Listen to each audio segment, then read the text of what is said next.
अल्हम्दुलिल्लाहि आलिमिल ग़ैबि वश्शहादतिल क़विय्यिल अज़ीज़िल हकीम व सल्लल्लाहु अला ख़ातमिल अंबिया'i वल मुरसलीन व अला आलिहि व सहबिहि व बारिक व सल्लिम तस्लीमन कसीरन कसीरा अम्मा बाद। आज का उन्वान है सूरह माऊन का ख़ुलासा। बुज़ुर्गान मोहतरम, सूरह माऊन सूरह काफिरून से पहले और सूरह तकासुर के बाद नादिल हुई। कुतुबे तफसीर में इसके मुताद्दद नाम मज़कूर हैं। इस सूरत को सूरह दीन, सूरह यतीम, सूरह तकज़ीब और सूरह माऊन भी कहा जाता है। ये सूरत अक्सर उलमा के नज़दीक मक्की है और बाद उलमा ने इस सूरत को मदनी कहा और पहली 3 आयात इनको मक्की कहा। इस सूरत के शान नुज़ूल के सिलसिले में हज़रात उलमा की मुख्तलिफ़ राय है। इमाम कल्बी और इमाम मुक़ातिल फरमाते हैं कि ये सूरत आस इब्न वाइल अस्सामी के बारे में नादिल हुई। इमाम सुद्दी कहते हैं कि वलीद इब्न मुग़ीरा के बारे में नादिल हुई और इब्न जुरैज की रिवायत यह है कि अबू सुफियान इब्न हर्ब के सिलसिले में नादिल हुई। और शान नुज़ूल ये है कि अबू सुफियान इब्न हर्ब हर हफ्ते में 2 ऊँटों को ज़िबा किया करता था और जब कोई यतीम, नादार, गरीब आदमी उससे थोड़े बहुत गोश्त के सिलसिले में सवाल करता, थोड़ा बहुत गोश्त कोई नादार गरीब आदमी मांगता, तो अबू सुफियान इब्न हर्ब उस नादार यतीम को डांट देता था और अपने असा और लाठी के ज़रिए से, डंडे के ज़रिए से उस यतीम को, उस नादार को, उस गरीब को भगा दिया करता था। तब ये सूरत नादिल हुई। बाद हज़रात उलमाए मुफस्सिरीन की राय यह है कि अबू जहल के सिलसिले में नादिल हुई। अबू जहल के बारे में ये बात मशहूर है कि जब किसी के माँ बाप का इंतकाल होने को होता और उनका कोई बच्चा होता, बज़ाहिर बच्चे की रेख देख करने वाला कोई ना होता, तो अबू जहल ऐसे लोगों के पास पहुंच जाया करता था और मरने वालों से ये कहा करता था कि तुम्हारा इंतकाल हो जाएगा, तुम्हारा बच्चा यतीम हो जाएगा और इसकी देखभाल करने वाला, इसकी कफ़ालत करने वाला कोई नहीं, लिहाजा ये बच्चा मेरे हवाले कर दिया जाए कि मैं तुम्हारे बाद इस बच्चे की अच्छी तरीके से देखभाल करूँगा, कफ़ालत करूँगा। माँ बाप इस लालच में कि हमारे बच्चे की अच्छी तरीके से कफ़ालत हो जाएगी, देखभाल हो जाएगी, अबू जहल से वादा कर लिया करते थे और उस बच्चे के हक़ में जो माल व दौलत हुआ करता था वो अबू जहल के हवाले कर दिया करते थे ताकि हमारे मरने के बाद हमारे बच्चे की कफ़ालत ठीक तरीके पर हो जाए। एक बच्चे के सिलसिले में ऐसा ही हुआ कि उसके माँ बाप ने अबू जहल के हवाले उसके हिस्से का माल व दौलत कर दिया, वालिदैन का इंतकाल हो गया।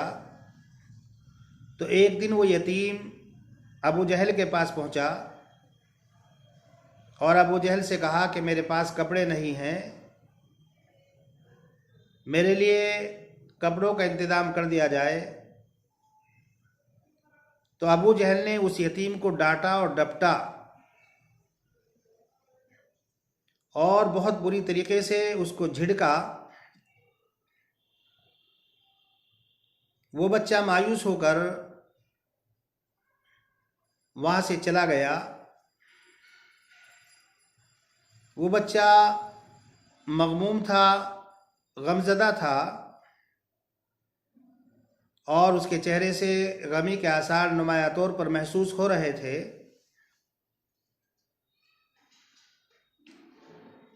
उस बच्चे को कुछ कुफ़ार मक्का, मुश्रिकीन मक्का ने देखा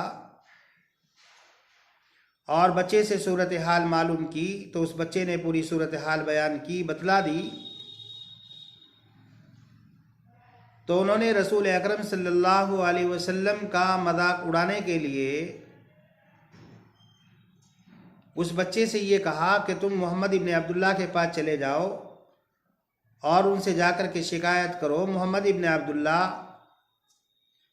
तुम्हें अबू जहल से कपड़े दिलवा देंगे। बहरहाल वो यतीम बच्चा था, इन हजरात के मंशा और मकसद को न समझ सका। अबू जहल की रसूल अकरम सल्लल्लाहु अलैहि वसल्लम से इस बच्चे ने शिकायत की। रसूल अकरम सल्लल्लाहु अलैहि वसल्लम इस बच्चे को लेकर अबू जहल के पास पहुँचे और अबू जहल से कहा कि इसके लिए कपड़ों का इंतज़ाम करो। जिन्होंने उस बच्चे को मोहम्मद इब्न अब्दुल्ला सल्लल्लाहु अलैहि वसल्लम के पास भेजा था वो भी मंजर देख रहे थे। उनके जहनों में ये बात थी कि मोहम्मद इब्न अब्दुल्ला सल्लल्लाहु अलैहि वसल्लम अबू जहल के पास जाएंगे तो अबू जहल आपका मजाक उड़ाएगा, तमस्खुर करेगा, आपके साथ में ठट्टा करेगा। लेकिन जब रसूल अकरम सल्लल्लाहु अलैहि वसल्लम उस बच्चे को अबू जहल के पास लेकर के पहुँचे तो अबू जहल ने बहुत ज़्यादा इकराम किया, एहतराम किया और उस बच्चे के लिए कपड़ों का इंतज़ाम कर दिया। रसूल अकरम सल्लल्लाहु अलैहि वसल्लम वापस आ गए तो ये कुफ़ार और मुश्रिकीन अबू जहल के पास पहुँचे और अबू जहल से कहा कि ये तुमने क्या किया कि मोहम्मद इब्न अब्दुल्ला का तुमने इस कदर एहतराम किया और उनके एहतराम और इकराम की वजह से उस बच्चे को कपड़े भी दे दिए। तो अबू जहल ने ये कहा कि जब मोहम्मद इब्न अब्दुल्ला इस बच्चे को लेकर मेरे पास पहुँचे तो मैंने देखा कि मेरे दाएं और बाएं जानिब फरिश्ता खड़ा हुआ है और उसके हाथ में लोहे की तलवार है और वो मेरे ऊपर हमला करना ही चाहता है। अगर मैं उस बच्चे को उस वक्त कपड़े न देता और मोहम्मद इब्न अब्दुल्ला का इकराम और एहतराम न करता तो शायद वो फरिश्ता मेरे सर पर उस तलवार से वार कर देता, हमला कर देता। तब ये सूरह माऊन नादिल हुई। फरमाया गया अराअयतल्लज़ी युकज़्ज़िबु बिद्दीन, बयान कर दीजिए उस शख्स का हाल जो यौम जज़ा की तकज़ीब करता है, झुटलाता है। यानी बाद लोग वो हैं कि जो क़यामत का इनकार करते हैं, वो कहते हैं कि मरने के बाद दोबारा ज़िंदा नहीं किया जाएगा और हिसाब व किताब नहीं होगा, बस ये दुनिया ही है, दुनिया ही के अंदर हम मिट्टी में मिल जाएंगे और दोबारा हमको ज़िंदा नहीं किया जाएगा। फिर फरमाया फ़ज़ालिकल्लज़ी यदउल यतीम,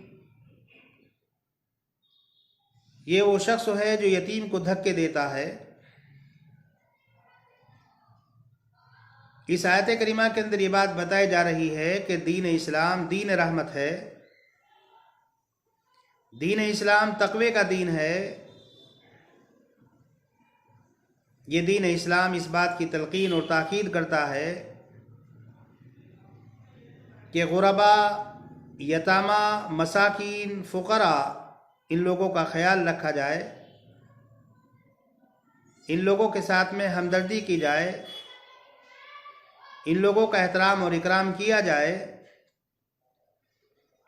इसीलिए कि रसूल अकरम सल्लल्लाहु अलैहि वसल्लम ने इरशाद फरमाया, आना व काफिलुल यतीमी फिल जन्ना हाकदा,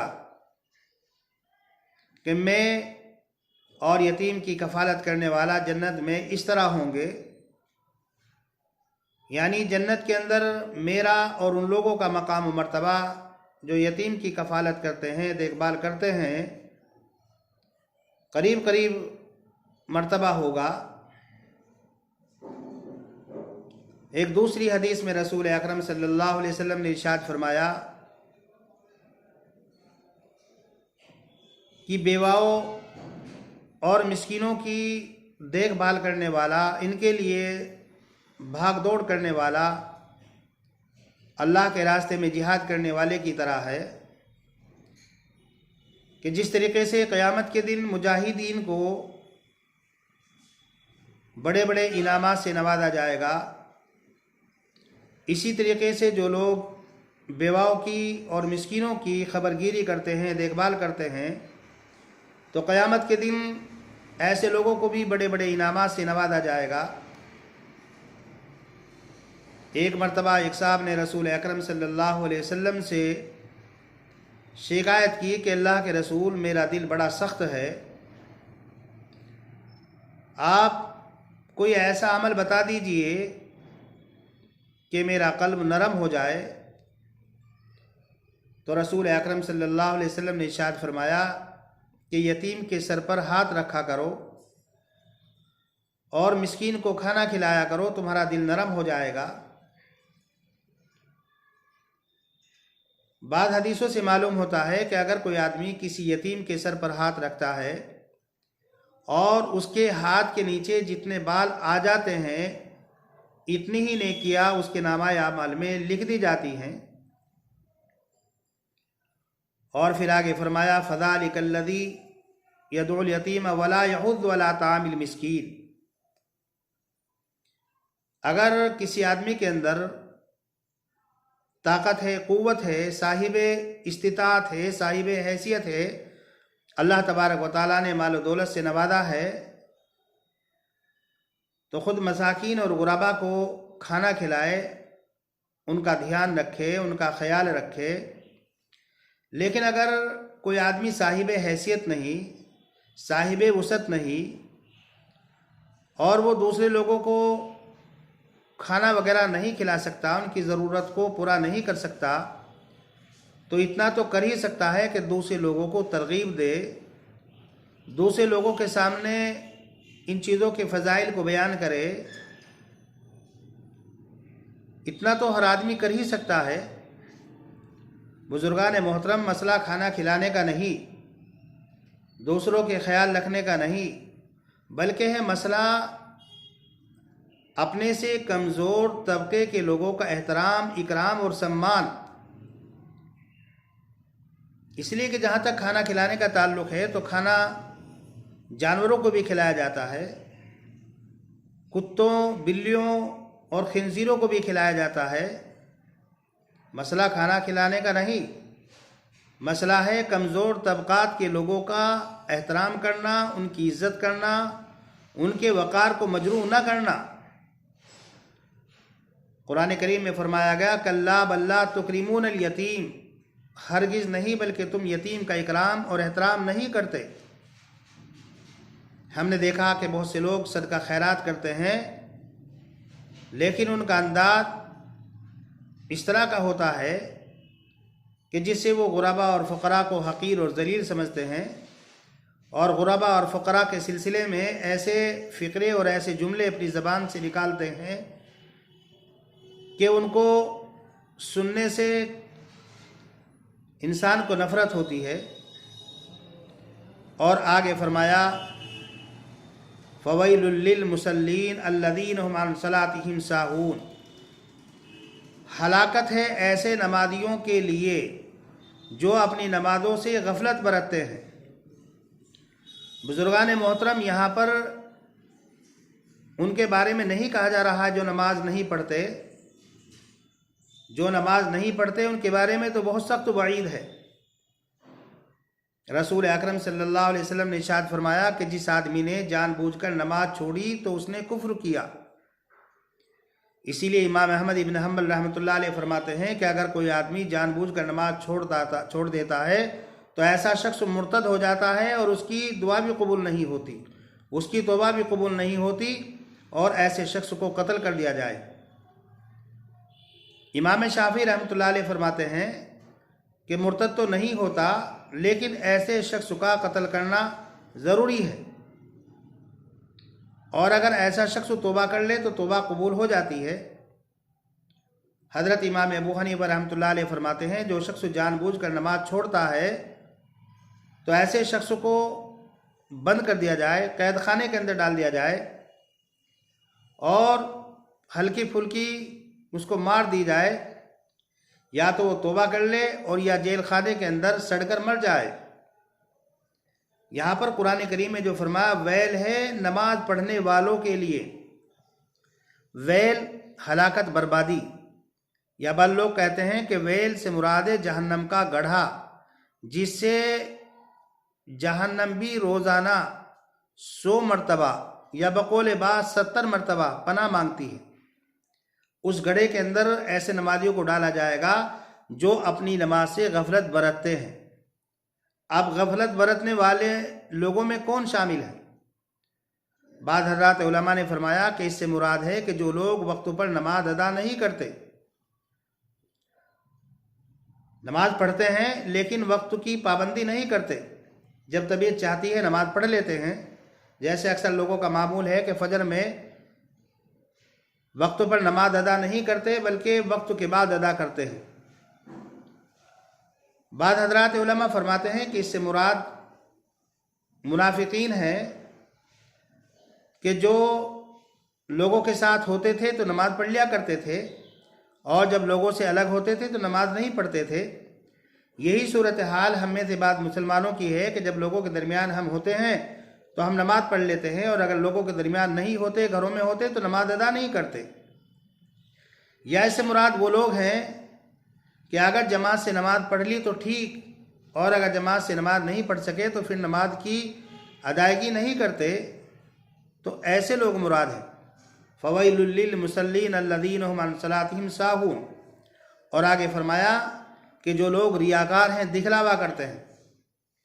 बुजुर्गान मोहतरम, अगर हम इबादत कर रहे हैं लेकिन हमारा मकसद अल्लाह को राज़ी करना नहीं, अल्लाह को खुश करना नहीं, बल्कि दिखलावा है, अपने मकाम व मर्तबे को लोगों के दरमियान में बढ़ाना है कि लोग हमें नमाजी कहें, लोग हमें दीनदार कहें, तो ऐसे लोगों के लिए हलाकत और बर्बादी है।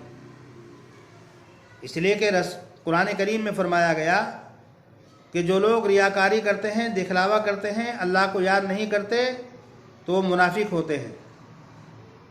वो अल्लाह तबारक व तआला को धोखा देते हैं, और जब नमाज के अंदर खड़े होते हैं तो सुस्ती के साथ खड़े होते हैं। इन्नल मुनाफिकीन युखादिऊन अल्लाह व हुवा खादिउहुम व इज़ा क़ामू इला सलाति क़ामू कुसाला युराऊन अन्नास व ला यज़कुरून अल्लाह इल्ला क़लीला। मुनाफिकीन जो अल्लाह को धोखा देते हैं, हकीकत में अपने आप ही को धोखा देते हैं, और जब नमाज के लिए खड़े होते हैं तो सुस्ती के साथ खड़े होते हैं और उनका मकसद दिखलावा है, वो अल्लाह को याद नहीं करते। तो बुजुर्गान मोहतरम, अगर हम अल्लाह को राज़ी करने के लिए इबादत नहीं कर रहे हैं तो ऐसी इबादत अल्लाह के यहाँ काबिल कबूल नहीं। और हदीस पाक के अंदर इरशाद फरमाया गया कि अल्लाह तबारक व तआला तमाम शरीकों में शिर्क से सबसे ज़्यादा बेनियाज है, और जो आदमी अमल करता है और उस अमल के अंदर अल्लाह के अलावा किसी और को शरीक करता है तो अल्लाह तबारक व तआला उसको और उसके अमल को उसके शरीक के हवाले कर देता है। क़यामत के दिन ऐसे शख्स से कह दिया जाएगा कि जिसके लिए तूने इबादत की, जिसके लिए अमल किया, उसी से इसका अजर व सवाब हासिल कर ले, हमारे लिए तुम्हारे लिए कुछ नहीं, हमारे पास तुम्हारे लिए कुछ नहीं। युराउन अन्नास, और आगे फरमाया कि ये वो लोग हैं जो माऊन को रोक लेते हैं। बुजुर्गान मोहतरम माऊन को रोक लेते हैं। बाद हज़रात कहते हैं कि ज़कात नहीं देते, ज़कात को रोक लेते हैं। लेकिन अक्सर उलमा की राय यह है कि यहाँ पर मुराद ज़कात नहीं माऊन से, बल्कि माऊन से मुराद ये है कि मामूली चीज़ जिसको आम तौर पर देने से इनकार नहीं किया जाता, और आम तौर पर लोग एक दूसरे से ऐसी चीज़ों के बारे में सवाल करते रहते हैं, मांगते रहते हैं, लेकिन ये वो लोग हैं कि ऐसी चीज़ें भी नहीं देते। मसलन किसी ने किसी से पानी मांग लिया, आग मांग ली, या खाने पीने के जो बर्तन होते हैं अड़ोस पड़ोस के लोग वो मांग लेते हैं, या मिसाल के तौर से किसी के घर में प्याज नहीं, हरी मिर्च नहीं, टमाटर नहीं, मामूली चीज़ जो आमतौर से लोग मांगते हैं, और दूसरे लोग इन चीज़ों के देने से इनकार भी नहीं करते, लेकिन ये वो लोग हैं कि इन चीज़ों के देने से भी इनकार करते हैं। तो ऐसे लोगों के लिए सख्त वाईद है। रसूल अकरम सल्लल्लाहु अलैहि वसल्लम ने इरशाद फरमाया कि क़यामत के दिन अल्लाह तबारक व तआला 3 शख्सों से ना कलाम करेगा, ना गुफ्तगू करेगा, ना उनकी तरफ रहमत की निगाह से देखेगा।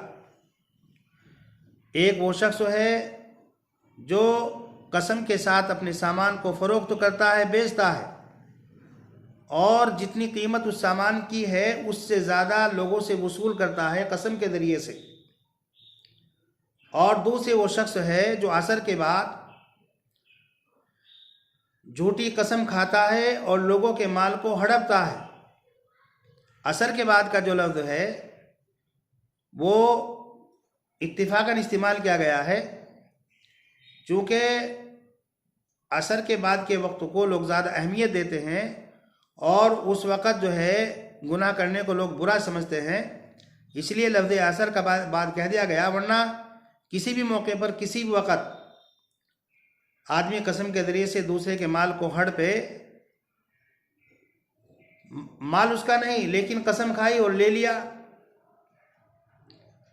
तो क़यामत के दिन अल्लाह तबारक व तआला ऐसे शख्स से भी हम कलाम नहीं होगा और नज़र रहमत से नहीं देखेगा। और तीसरे वो शख्स है कि किसी आदमी ने किसी से पानी मांगा, मामूली सी चीज़ मांगी जिसको देने से लोग इनकार नहीं करते, लेकिन इस शख्स ने देने से इनकार कर दिया, तो क़यामत के दिन अल्लाह तबारक व तआला ऐसे शख्स से फरमाएगा कि तूने मेरे बंदे से पानी को रोक लिया, आज मैं क़यामत के दिन तमाम चीज़ों को तुझसे रोक लेता हूँ। तो बुजुर्गान मोहतरम, ये सूरह माऊन बहुत अहमियत वाली सूरत है, बड़ी अहमियत वाली सूरत है। और इस सूरत के अंदर आपको बताया गया कि मरने के बाद दोबारा ज़िंदा होना है, हिसाब व किताब का होना है। ये दीन रहमत है। हमें चाहिए कि हम कमज़ोर तबक़ात के लोगों के साथ में हुस्न सलूक करें, अच्छा बर्ताव करें, और अगर हम खुद अच्छा बर्ताव नहीं कर सकते, अच्छा मामला नहीं कर सकते, हम दूसरों को खाना नहीं खिला सकते, तो बहरहाल तरगीब दी जा सकती है। और नमाज के सिलसिले में गफलत से काम नहीं लेना चाहिए। हमारे लिए लाजिम ज़रूरी है कि हम मखलूक के हुकूक भी अदा करें और खालिक के हुकूक भी अदा करें, और आमाल से हमारा मकसद सिर्फ अल्लाह की रज़ा होनी चाहिए, अल्लाह को खुश करना होना चाहिए, दिखलावा नहीं होना चाहिए। और आम तौर से जो मामूली चीज़ें होती हैं उनको देने से इनकार नहीं करना चाहिए, और एक दूसरे का ताउन करना चाहिए, एक दूसरे का सहयोग करना चाहिए। यही मुसलमानों की पहचान है और यही सही इस्लाम है। अगर हमारे अंदर ये औसाफ नहीं पाए जा रहे हैं तो भले से हमारा नाम अब्दुल्ला अब्दुर्रहमान हो सकता है और मुसलमानों की फहरिस्त में हमारा शुमार दुनिया में हो सकता है, लेकिन आखिरत में अगर हम इन आमाल पर तवज्जो नहीं देंगे तो हमारा नाम मुसलमानों की फहरिस्त में नहीं होगा। अल्लाह तबारक व तआला हमारी हिफाजत फरमाए और अल्लाह तबारक व तआला हमें सिरात मुस्तकीम पर गामदन फरमाए। वाखिर दावाना अनिल हम्दुलिल्लाहि रब्बिल आलमीन।